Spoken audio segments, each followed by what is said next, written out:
فرش التراب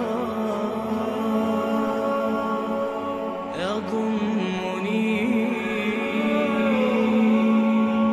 وهو غطاء. Subscribe now and press the bell icon.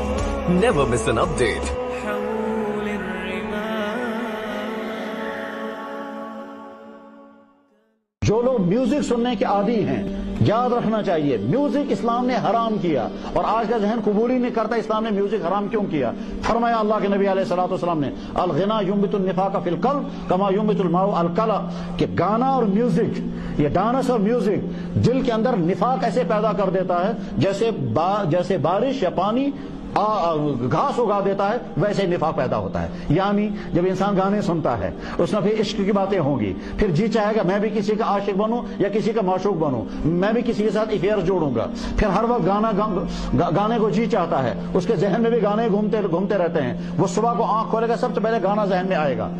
اگر رات کو کسی نے فحش فلم دیکھی، اس فحش فلم میں جو سب سے زیادہ خطرناک منظر ہوگا وہ ذہن میں بیٹھ جائے گا، صبح جو ہے آنکھ کھول جائے گی سب سے پہلے وہی منظر ذہن میں آئے گا۔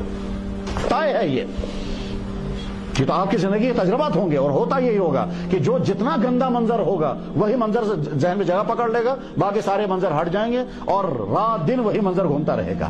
پھر جی چاہے گا ہم بھی تھرکیں گے، ہم بھی اپنے سر کو نچائیں گے، پھر ہم بھی ڈانس محفلوں میں جائیں گے۔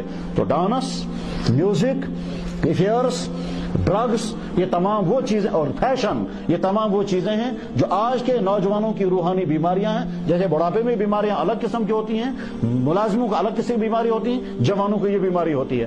اگر آپ نے اپنی جوانی کو ان بیماریوں سے بچا لیا تو انشاءاللہ آپ کے مستقبل کی زندگی کامیاب ہو جائے گی۔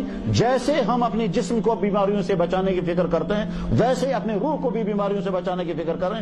اللہ جل شانہ حکم کر کے کہتے ہیں اور ساتھ میں کہتے ہیں میں تمہیں نصیحت کر کے کہہ رہا ہوں، ان اللہ یامر، اللہ تعالیٰ حکم دیتا ہے بالعدل والاحسان، عدل کا معاملہ کرنا اپنی جسم کے ساتھ، احسان کا معاملہ اپنانا، احسان کی صفات پیدا کرنا۔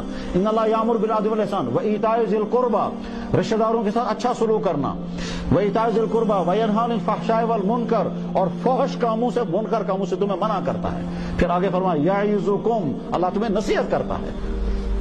اللہ جل شانہ محبت کے ساتھ جب بات کرتے ہیں تو اسی انداز کے، اور اس کے بعد پھر جب اپنے طاقت کا مظاہرہ کرتے ہیں تو کہتے ہیں میں کچھ بھی کر سکتا ہوں۔ نبئ عبادی، میرے بندوں کو بتا دیجئے، انی انا الغفور الرحیم، معاف بھی میں ہی کروں گا، وان عذابی هو العذاب العلیم، اور میرا عذاب بھی بڑا خطرناک ہے۔